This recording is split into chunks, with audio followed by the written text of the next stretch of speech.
ఓం సమర్థ సద్గురు శ్రీ సాయినాథాయ నమః. రెండవ అధ్యాయం శ్రీ సాయిబాబా జీవితం. రెండవసారి షిరిడీ చేరాక కూడా సాయి కొంతకాలం ఆ వేప చెట్టు క్రిందనే ఉన్నారు. ఆయన అప్పట్లో జుట్టు పొడుగ్గా పెంచుకుని తలకు తెల్లని రుమాలు, నడుముకు లంగోటి, పహిల్వాన్లా ఒక చొక్కా వేసుకునేవారు.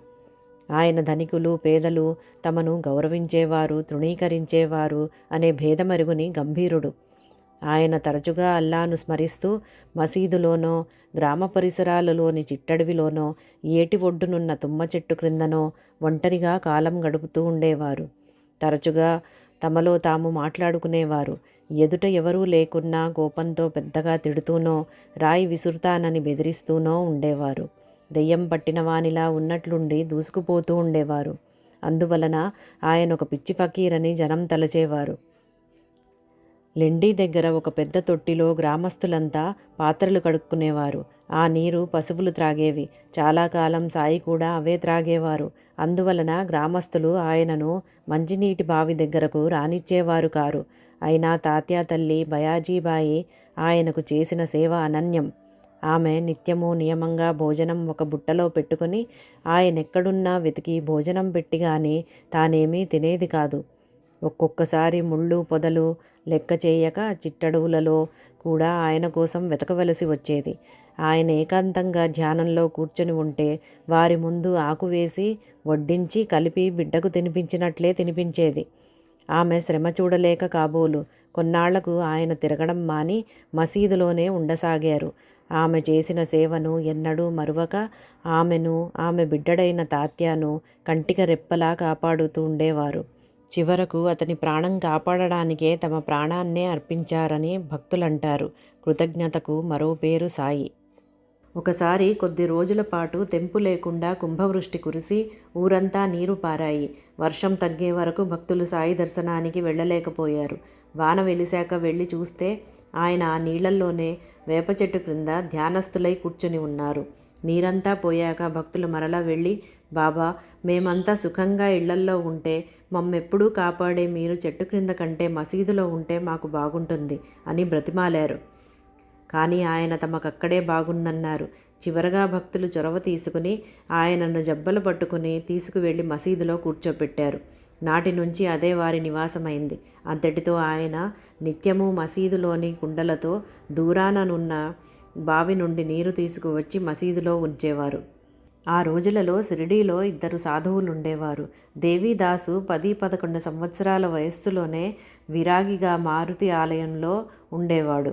ఉజ్వలమైన కళ్ళు, ప్రశాంతము గంభీరము అయిన ఆయన ముఖం చూచేవారిని ఇట్టే పాదాక్రాంతుల్ని చేసుకునేవి. గ్రామంలో తాత్యా వంటి కొందరు ఆయనను గురువుగా తలచేవారు. ఈయన జానకీదాసు అనే వేరొక సాధువు కూడా సాయి పట్ల ఎంతో గౌరవంతో ఎక్కువసేపు ఆయన సన్నిధిలో గడిపేవారు. బాబా ఒక్కొక్కసారి 3 మైళ్లలో ఉన్న రహటాకో నీమ్గాంకో వెళ్ళి సాయంత్రమయ్యేసరికి తిరిగి వచ్చేవారు. ఒకసారి రహటా నుండి పూల మొక్కలు విత్తనాలు తెచ్చి ఆ వేప చెట్టు పక్కనున్న నేలను త్రవ్వి వాటిని నారు వేశారు. వామన్ తాత్య అనే కుమ్మరి ఆయనకు 2 కుండలు ఇచ్చాడు. ఆయన తమకు కాల్చనివి కావాలంటే అవే సమర్పించాడు. ఆ రోజు నుండి అతని బేరం అద్భుతం కాసాగింది. అందువలన అతడు ఆయనకు రోజు 2 కాల్చని కుండలిస్తూ ఉండేవాడు. ఆయన వాటితో ఆ ఊరి బావి నుండి నీరు తెచ్చి మొక్కలకు పోసి సాయంత్రం అయ్యేసరికి ఆ కుండలు వేప చెట్టు కింద పెట్టగానే అవి విచ్చిపోయేవి. 3 సంవత్సరాలలో అక్కడ చక్కని తోట మొలిచింది. ఆయన ఉనికి వలన ఆ గ్రామం మహాశక్తివంతమైన క్షేత్రంగా రూపొందినట్లు మనస్సనే నేలలో గురుభక్తిని నాటి దివ్యలీలలనే జలంతో తడిపి తపోవనం మొలిపించారు. చివరకు ఆ స్థలంలోనే ఆయన సమాధి మందిరం వెలసింది. పుంతంబాకు చెందిన గంగగీర్ బాబా అనే గృహస్థ సాధువు ఆ ప్రాంతమంతటా ఆధ్యాత్మిక ప్రచారం చేస్తూ ఉండేవారు. ఒకసారి ఆయన షిరిడీ వచ్చి మారుతి ఆలయంలో భక్తులతో సద్గోష్ఠి చేస్తున్నారు. అంతలో భుజాన నీటి కుండలతో సాయి ఆ ప్రక్కగా మసీదుకు వెళుతుంటే చూచి గంగగీర్ ప్రసంగం ఆపి లేచి నమస్కరించి వారి వెనుకనే మసీదుకు వెళ్ళారు. అక్కడ సాయి కుండలు దింపి వెనక్కు తిరగ్గానే గంగగీర్ ఆయనకు నమస్కరించారు. బాబా పెద్దగా నవ్వి, దేవాలయం ఈ మసీదుకు వచ్చిందే, మంచిది. మనమిద్దరము ఒకే కుటుంబంలోని వారము. ఎంతో కాలంగా కలిసి ఉంటున్నాము. ప్రజలను సన్మార్గములో పెట్టమని భగవంతుడు మనలను పంపాడు.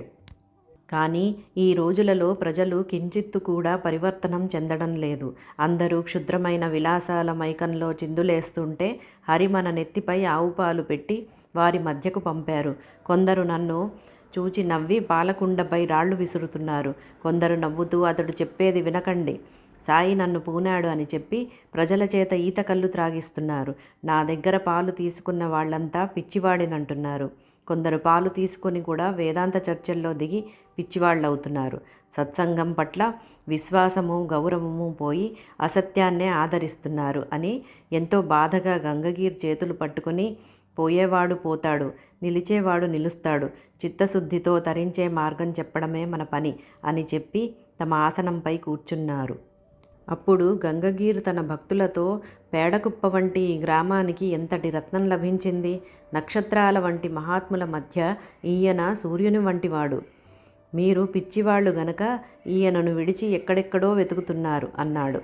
అలానే ఒకసారి శ్రీ అక్కలకోట స్వామి శిష్యులైన శ్రీ ఆనందస్వామి యవలా దగ్గరనున్న సవర్గాంలో లోని మఠంలో కొద్ది రోజులున్నారు. ఆయన పరమాత్మ సాక్షాత్కారం పొందిన మహాత్ముడు. అప్పుడు షిరిడీకి చెందిన మాధవరావు దేశపాండే, నందరాం మార్వాడి మొదలగున వారు ఆయనను దర్శించి తిరుగు ప్రయాణం అయ్యారు. అకస్మాత్తుగా ఆ స్వామి పరుగున వచ్చి, నన్ను కూడా సాయి దర్శనానికి తీసుకుపోరా అని పిల్లవానిలా మారం చేస్తూ టాంగా ఎక్కి కూర్చున్నారు. చివరకు షిరిడీ చేరాక ఆయన సాయిబాబా ఒకరినొకరు చూచుకున్నారు. కానీ ఏమీ మాట్లాడుకోలేదు. ఈయన సామాన్యమైన రాయిలా కనిపించిన గొప్ప వజ్రం. ఈ సంగతి త్వరలో మీకే తెలుస్తుంది అన్నారు. బాబాకు దీపాలు పెట్టడం ఎంతో ఇష్టం. ఆయన రోజు దుకాణాలలో నూనె తెచ్చి రాత్రంతా మసీదులో దీపాలు వెలిగించి ఉంచేవారు. రోజు అలా నూనె ఇవ్వడం దండగని తలచి ఒకరోజు ఆ వర్తకులు నూనె లేదన్నారు. బాబా నిశ్చింతగా మసీదు చేరి నీటితో ఆ డబ్బా కడిగి ఆ నీరు త్రాగేశారు. తర్వాత ప్రమిదలలో నీరు పోసి ఒత్తులు వేసి వెలిగించారు. దీపాలు చక్కగా వెలిగాయి. గ్రామస్తుల హృదయాలలోని చీకట్లు తొలగి ఆయనను క్షమాపణ వేడారు. ఇష్టం లేకుంటే ఏమీ ఇవ్వనక్కర్లేదు, కానీ లేదని అబద్ధం చెప్పవద్దు, ఇవ్వము అని చెప్పాలి అని హితం చెప్పారు బాబా. ఈ లీల సంగతి ఆ ప్రాంతమంతా ప్రాకింది. మెరుపు ఉరుము రానున్న కుంభవృష్టిని సూచించినట్లు మానవాళికి ఆయన నుండి దివ్యలీలలు వర్షించనున్నాయని తెలిపే శంఖారావమైంది ఈ లీల. నిజానికి ఆయన మసీదులో నివసించసాగాక ఆయన చరిత్రలో మరొక ఘట్టం ఆరంభమైంది. ఆయన తరచుగా నీమ్గాంలో త్రేంబక్ డేంగ్లే ఇంటికి వెళ్ళేవారు. అతని సోదరుడు నానాసాహెబ్ డేంగ్లేకు పాపం 2 వివాహాలు చేసుకున్నా సంతతి కలగలేదు. కేవలం సాయి అనుగ్రహం వల్లనే బిడ్డలు కలిగారు. ఒకనాడు త్రయంబక్ డేంగ్లే పొలం పనులు చేయిస్తున్నాడు. ఒక కూలి మనిషి తన పసిబిడ్డను ఒక చెట్టు క్రింద నిద్రపుచ్చి పని చేస్తున్నది. అకస్మాత్తుగా వర్షం ఆరంభమయ్యేసరికి అందరూ పక్కనున్న పాకలోకి పరిగెత్తారు. వెంటనే ఆ తల్లికి తన బిడ్డ గుర్తుకు వచ్చి పరుగున వెళ్ళేసరికి బిడ్డ పక్కనే బాబా నిలబడి కాపలా కాస్తున్నారు. సాయి ఆమెను చూస్తూనే బిడ్డ సంగతి మరిచినందుకు మందలించారు. ఆ తల్లి ఆత్రంగా బిడ్డనెత్తుకునేలోగా అదృశ్యులయ్యారు బాబా. ఆ తర్వాత విచారిస్తే ఆ సమయంలో ఆయన షిరిడీలోనే ఉన్నారని తెలిసింది. సాయి వేప చెట్టు క్రిందన ఉన్నప్పుడు ఆయనకు ఒక మత చిహ్నమే లేదు. కానీ ఆయనను భక్తులు మసీదులో ఉంచాక ఆయన ముస్లిం అన్న సంకోచం కొందరికి కలగసాగింది. సాయి దాని నుండి తప్పుకోజూడలేదు. అది నేటి సమాజంలోని మతద్వేషాన్ని తొలగించమన్న భగవదాజ్ఞగా తీసుకున్నారు కాబోలు. ఓరిమితోనూ పట్టుదలతోనూ దానిని ఎదుర్కొన్నారు. వేరు దారి లేనప్పుడు ఆయన లీలలే పరిష్కరించాయి. ఈ లీలలకు రంగస్థలమైన ఆ శిథిలమైన మసీదు పట్టుమని 2 గదులకు మించి ఉండదు. మసీదులోని నేలలో మోకాలు లోతు గోతులుండేవి. అందులో ఈశాన్యం మూల కేవలం ఒక గోనెగుడ్డ మీద సాయి కూర్చునేవారు. ఆయన ఎదుట ఆగ్నేయ దిక్కున ఆయన నిరతాగ్నిహోత్రము లేక ధుని నిర్వహించేవారు. తమ ఎడమ పక్కనున్న అడ్డచెక్కపై చేయి ఉంచి బాబా తదేకంగా ధునికేసి చూస్తూ ఉండేవారు. దానికి పడమరగా నీటి కుండలుండేవి. వాటి పక్కనున్న గూటిలో ఆయన తమ చిలుంగొట్టాలనుంచుకునేవారు. ఆయనకు కుడివైపు ఒక తిరుగలు ఉండేది. దానితో ఆయన తరచుగా గోధుమలు పిండిగా విసిరేవారు. అందుకోసం ఒక బస్తా నిండా గోధుమలు, ఆయన పొగ పీల్చటానికి ఒక సంచిలో నాటు పొగాకు ఉండేవి. పడమటి గోడలో గూడుకు ఎదురుగా కూర్చొని తాము తెచ్చుకున్న భిక్ష ఒక కుండలో వేసి కలిపి ముద్దలు చేసేవారు. మొదట అచటి భక్తులకు అదే ప్రసాదంగా ఇచ్చి చివరకు తాము తినేవారు.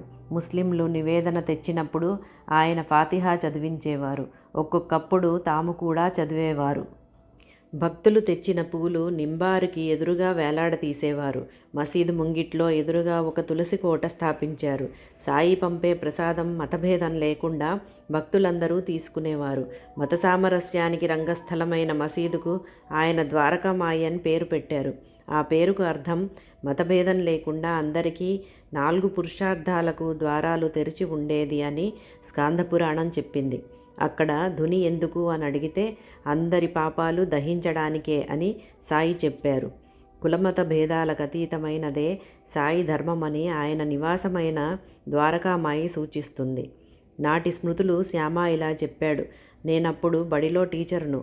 ఆయనపై నాకు విశ్వాసం ఉండేది కాదు. రాత్రిపూట స్కూల్లోనే నిద్రించేవాడిని. మసీదులో బాబా ఒక్కరే ఉండేవారు. బడి కిటికీ నుంచి మసీదు కనిపించేది. అందరూ పిచ్చి ఫకీర్ అనే సాయిని ఆ కిటికీలోంచి నేను గమనిస్తూ ఉండేవాడిని. అప్పుడప్పుడు మసీదు నుండి ఇంగ్లీషు, హిందీ మొదలగు భాషలలో ఎవరో మాట్లాడటం వినిపించేది. అది బాబాయే అయి ఉండాలి. కనుక ఆయన మహిమ గలవాడన్న విశ్వాసం నాకు కలిగింది. సాయి కీర్తి వ్యాపించడం వలన ఒక సమస్య ఎదురైంది. కండపుష్టి గల మొహుద్దీన్ తంబూలి అనేవాడు సిరిడీ ప్రాంతంలో తమలపాకులు, తాయెత్తులు అమ్ముకుంటూ ఉండేవాడు. అతనికి దివ్యశక్తులున్నాయని తలచి గ్రామస్తులు గౌరవిస్తూ ఉండేవారు. సాయి మహిమ వెల్లడవుతూ ఉంటే అతడు ఓర్వలేక ఒకనాడు సిరిడీలో తానైనా ఉండాలి, లేక సాయి అయినా ఉండాలి అని తగువు పెట్టుకొని ఆ విషయం కుస్తీ పోటీలో తేల్చుకోవాలని చెప్పి బాబాపై కలియబడ్డాడు. అతడిదే పైచేయి అయింది. నాటి నుండి ఆ షరతు ప్రకారమే సాయి గ్రామంలోకి రాకుండా లెండి ఏటిబొడ్డున తోపులో ఉండసాగారు. తాత్య వంటి భక్తులు ఆయనను అక్కడే సేవించుకునేవారు. వాళ్ళంతగా బ్రతిమాలిన సాయి గ్రామంలోకి రాలేదు. ఒకరోజు అకస్మాత్తుగా తంబూలీకి హృదయ పరివర్తన కలిగి ఒక మహాత్ముని దర్గా వద్ద సాత్వికంగా జీవించదలచి సిరిడీ విడిచి వెళ్ళిపోయాడు. అతని కండబలాన్ని బాబా ఆత్మబలం, ద్వేషాన్ని ప్రేమ జయించాయి. తర్వాత సాయి మరల మసీదుకు వచ్చారు. 5 సంవత్సరాల తర్వాత మరొక సంఘటన జరిగింది. అహ్మద్నగర్ నుండి జవహర్ అలీ అనే ముస్లిం ఒకడు రహటా వచ్చాడు. అతడు పండితుడు, మంచి మాటకారి. త్వరలో అతడు ఆ గ్రామస్తులను ఆకట్టుకొని ముస్లింలకు ఒక ప్రార్థనా స్థలం కట్టించసాగాడు. కానీ అంతలో ప్రజలు అతని సంకుచితమైన మత దృష్టికి అసహ్యించుకొని ఆ ఊరి నుండి వెళ్ళగొట్టారు. అలీ పారిపోయి వచ్చి షిరిడీలోని మసీదులో తలదాచుకున్నాడు. కానీ తన కుబుద్ధిని విడవలేదు. మంచి మాటలతో భక్తులను ఆకట్టుకొని త్వరలోనే సాయి తన శిష్యుడని చెప్పసాగాడు. బాబా కూడా ఓరిమి వినయాలతో అలానే మెలగసాగారు. దీనిని అలీ వాడుకోదలిచి బాబాను తీసుకుని వెళ్ళి రహటాలో ఉండసాగాడు. వాళ్ళిద్దరూ అప్పుడప్పుడు షిరిడీ వచ్చి వెళ్తుండేవారు. భక్తులు అది భరించలేక బాబాను షిరిడీ తెచ్చుకోవటానికి రహటా వెళ్ళారు. అక్కడ ఈద్గా దగ్గర బాబా ఎదురై, ఈ అలీ నన్నెలాగూ పంపడు. అతడు పంపక నేను రాకూడదు. అతడు ముక్కోపి. మిమ్మలను చూస్తేనే విరుచుకుపడతాడు. అతడు వచ్చేలోగానే మీరు తిరిగిపోవడం మంచిది అన్నారు. అంతలో అతడు వచ్చి వారి తలంపు విని ఉగ్రుడయ్యాడు. చివరకు రాజీ కుదిరి గురు శిష్యులిద్దరినీ షిరిడీ తీసుకొచ్చారు. త్వరలోనే అలీ ప్రవర్తన నచ్చని భక్తులు అతనికి, దేవీదాసుకు వేదాంత చర్చ పెట్టారు. అందులో యువకుడైన దేవీదాసు ముందు వృద్ధుడు పండితుడైన అలీ పరాభవం చెంది మరురోజే ఎవ్వరికీ చెప్పకుండా బీజాపూర్కు వెళ్ళిపోయాడు. తరువాత ఒకప్పుడు అతడు పశ్చాత్తాపం చెంది భక్తి శ్రద్ధలతో బాబాను దర్శించాడు. బాబా మాత్రం అతనితో ఎంతో ప్రేమగా వ్యవహరించారు. ఆయన మొదటి నుండి సాధువుకెంత నమ్రత, ఓరిమి ఉండాలో తమ ప్రవర్తన ద్వారా తెలుపుతూనే ఉన్నారు. రమణ మహర్షి చెప్పినట్లు జ్ఞానిని జ్ఞానే గుర్తుపట్టగలడు. కానీ ఆ అలీ గ్రహించటానికి అంతకాలం పట్టింది. ప్రేమ ఓరిములతో కూడిన సత్యమే జయించింది. దేవీదాసు ఆ పరిసర గ్రామాలలో వైద్యం చేస్తూ ఉండేవాడు. ఒకనాడు అతనిని సాయి స్త్రీలకు సాధువెంతో దూరంగా ఉండాలి అని మందలించారు. కారణమేమో ఎవరికీ తెలియలేదు. కొద్ది రోజుల తర్వాత ఒక శ్రీమంతురాలు అతని గురించి దుష్ప్రచారం చేస్తానని బెదిరించి అతనిని లోబరుచుకున్నది. అప్పుడు సాయి మాటలకు అర్థమేమో తెలిసి అతడు ఆ ప్రాంతమే విడిచి వెళ్ళిపోయాడు. జానకీదాసు మాత్రం సాయి హెచ్చరికలను జాగ్రత్తగా పాటించేవాడు. చివరకు అతడు షిరిడీ నుండి వెళ్తుంటే భక్తులు అతనికి ఘనమైన వీడ్కోలు చెప్పారు. అప్పుడు అతని దివ్య వర్చస్సు వెలుగు రూపంలో మారుతి విగ్రహంలో లయమైంది. 2వ అధ్యాయం సంపూర్ణం. ఓం సమర్థ సద్గురు శ్రీ సాయినాథాయ నమః.